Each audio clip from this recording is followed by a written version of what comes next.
everyone, welcome back again to my YouTube channel, Sir Jason's Math Corner. So in this video, we are going to talk about the factoring sum of two cubes. So this is practically can be seen or can be discussed in the first quarter of 8th grade. So 8th graders out there, feel free to watch this video. So we have here an example, x x cubed plus y cubed. So how to check again, or how to check whether each term is a perfect cube? So if it doesn't have a numerical coefficient or a number at the left side of each of the term, that's the numerical coefficient, then you proceed directly to checking the exponent whether it is divisible by 3 or not. In the given expression x cubed plus y cubed, both of the exponents are 3. Therefore, 3, we are to check whether 3 is divisible by 3.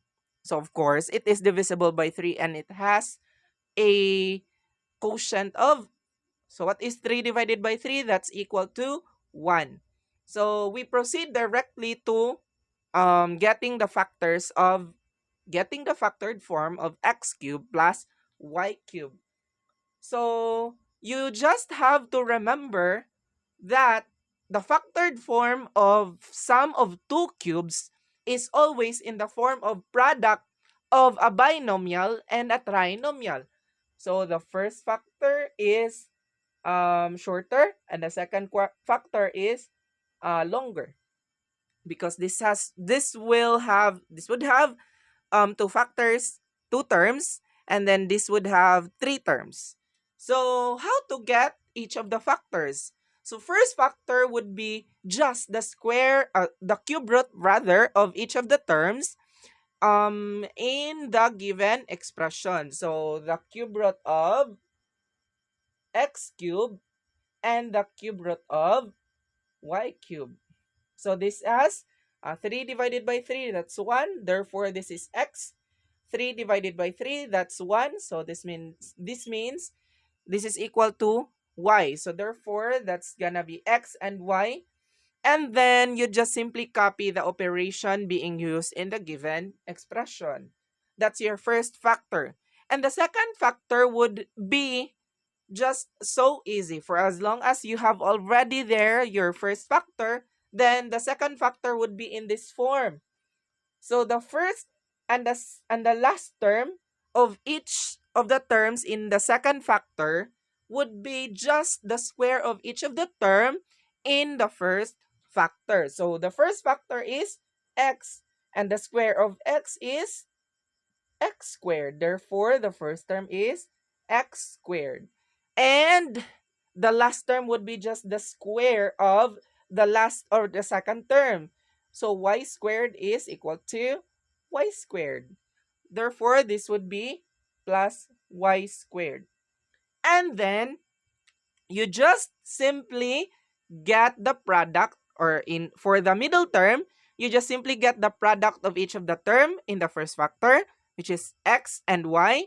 Therefore, this is x times y is equal to xy. That's positive xy. But you have to negate the operation, or you have to get the negation of that certain result. And when you get the negation of a certain expression, you just simply use the opposite operation. So meaning this, since this has a positive sign, then you are to write a minus here, x, y.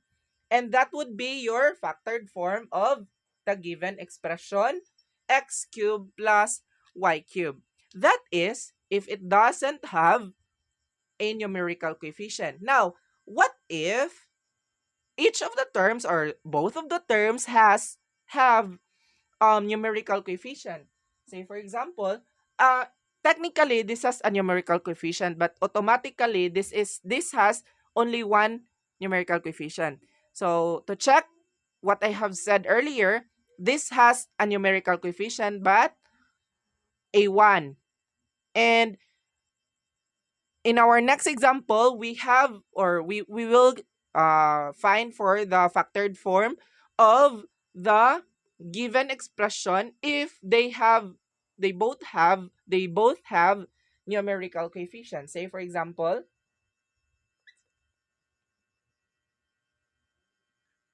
let's say for 8 8 b cube plus, let's say, 64 c cube. Okay. So, first and foremost, or first step is to construct two pairs of parentheses. So, first is the shorter one, and the second is the longer one. Okay, now, how to get the cube root of each of the terms? So, first term here is 8b cubed. Then you simply get the cube root of that. And then the second term is 64c cubed. So you simply get the cube root of each of the terms. Now, what is the cube root of 8b cubed? So as I have said, you first is to get the cube root of the variable. Since b cubed is a perfect cube because it has an exponent that is divisible by 3, which 3 is divided by 3, the result is 1. So this has a quotient of b raised to 1, and then you don't have to write the exponent 1 because this is automatically equivalent to b raised to the power of 1. And then you also get the cube root of the numerical coefficient, which is 8. Now, how to get again the cube root of a certain number? You just think of a number that when multiplied to itself 3 times, the result is that number. Say for example, 8. So the cube root of 8 is 2 because 2 times 2 is 4 times 2 it's equal to 8.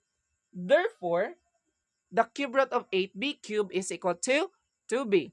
Now, how about the second term, the 64c cubed? So again, you get the cube root of the variable c cubed.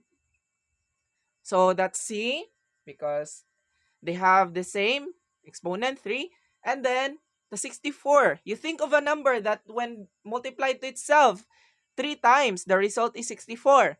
So I guess you already have the answer. That's 4. 4 times 4 is 8. 4 times 4 is 16 rather.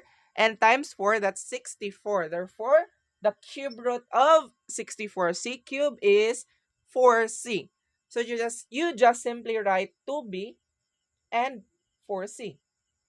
And then you affix or you simply copy the operation. So that's your first factor. Now, well, how to get the second factor? So you just first, to make it simpler, you solve for each of the terms in the first and last term of the second factor. And that is just basic if you already have the first factor.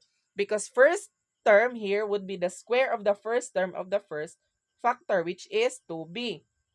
Then 2b squared is when 2 is squared, that's the result is 4. And when b is squared, the result is b squared. Therefore, this is 4b squared.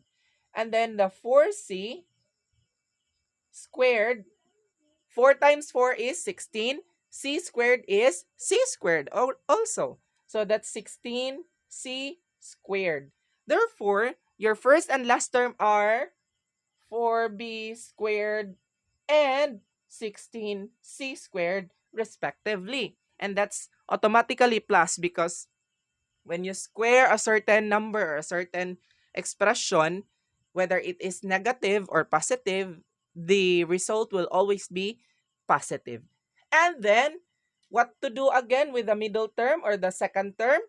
You just multiply the first term and the second term of the first factor. So that's 2b times 4c.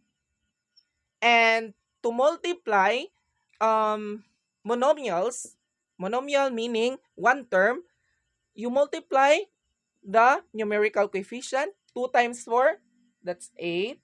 And then you multiply the variables, b times c, that's bc. And then the result is 8bc. And then, since this is positive, you have to get the negation as what the rule says. You just get the negation of the result, so the product of the first and the second term of the first factor, then that's gonna be minus 8bc. Meaning to say, your 8b cubed plus 64c cubed has an equivalent factored form of here, this one. So how to read that? So 2b plus 4c, or the quantity of 2b plus 4c, times the quantity of 4b squared minus 8bc plus 16c squared. So that's gonna be all about the factoring sum of two cubes. So if you have any inquiries and questions, feel free to put it in the comment section. And yeah, don't forget to subscribe to my YouTube channel, Sir Jason's Math Corner. See you in the next video.